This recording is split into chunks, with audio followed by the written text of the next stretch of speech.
Olá, turma! Tudo bem? Hoje é dia de leitura dialogada e nossa atividade será de reescrita. Nós vamos reescrever a história A Operação do Tio Onofre, da autora Tatiana Berlink. Agora, vamos usar a mãozinha da leitura para auxiliar você. Ela nos ajuda a entender melhor o texto. Com ela, podemos identificar pontos importantes no texto. As perguntas quem, quando, onde, o que, por quê e como nos ajuda a entender o que se passa na história. Quem?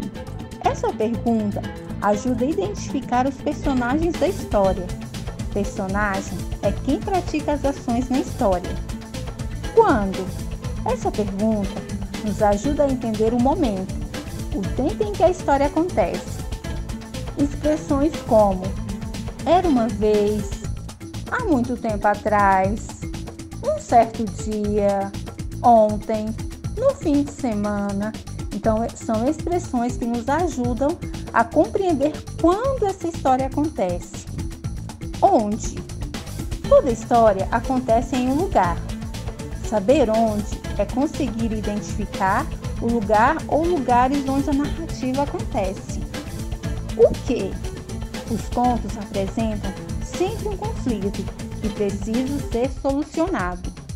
Essa pergunta ajuda a encontrar esse problema. Por quê? Essa pergunta ajuda a entender por que o conflito acontece e facilita entender as possíveis soluções. Então, tudo o que acontece caminhando para a resolução do problema.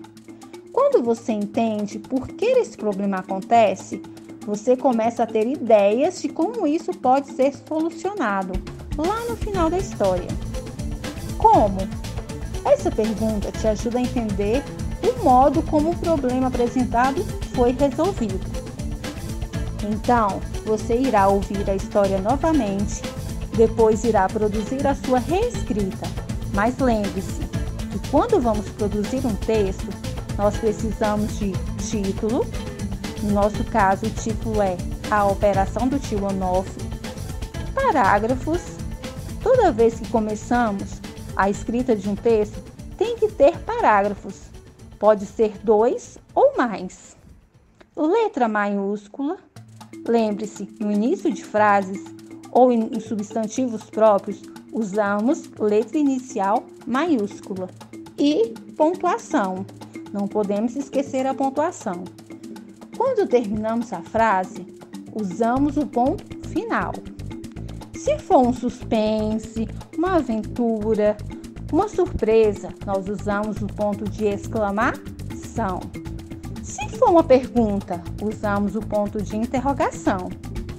E quando indica que alguém vai falar, usamos o travessão. Agora é com você. Faça sua produção textual e não se esqueça de registrar e enviar para sua professora. Um beijo e boa produção!